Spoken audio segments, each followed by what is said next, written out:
সকাল থেকে হাঁসফাঁস করা গরম, রাস্তায় বেরিয়ে নাকাল হয়েছেন মানুষজন।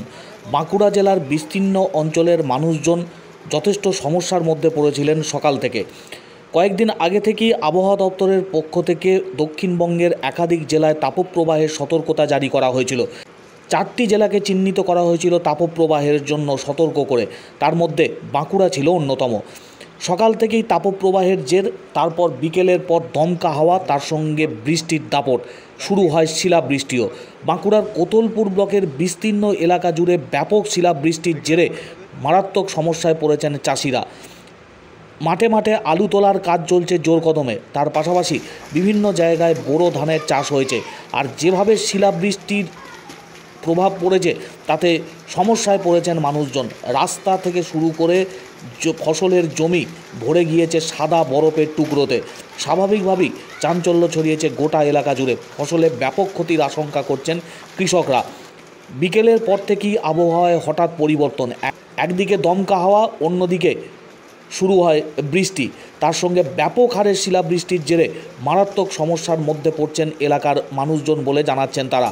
ফসলে যেমন ক্ষতির আশঙ্কা করেছেন, তার পাশাপাশি টালির চাল বা যে সমস্ত জায়গায় টিনের চাল রয়েছে বসত বাড়িতে, সেখানেও ক্ষতির আশঙ্কা করছেন স্থানীয়রা।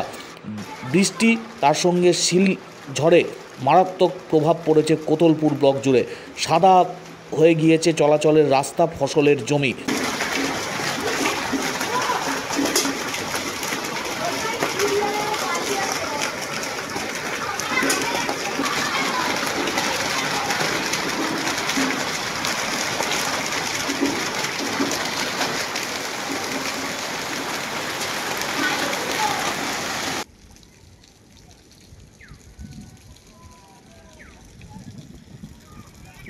এই যে ধোঁয়াটা দেখতে পাচ্ছেন, এটা কোনো প্রাকৃতিক বিপর্যয়ের ধোঁয়া নয়, এটা একবার সরাসরি যে শিলাবৃষ্টি হচ্ছে সেই শিলাবৃষ্টির ধোঁয়া সরাসরি দেখছেন। একেবারে ধোঁয়াতে সম্পূর্ণ এলাকাটা দেখতে পাচ্ছেন। এটা মাঠ দিকে তাকালে সাদা ধোঁয়ায় ঢেকে গেছে, সাদা ধোঁয়া।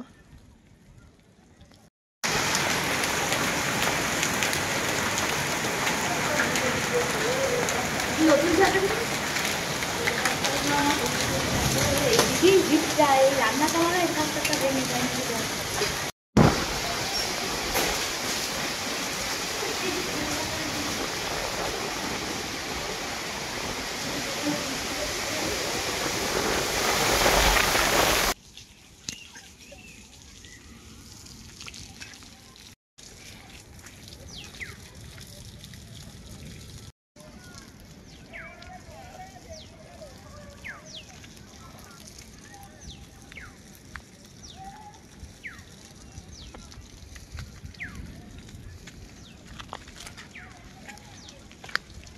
যেদিকে চোখ যাবে সেই দিকেই দেখতে পাবেন সাদা ধোঁয়া।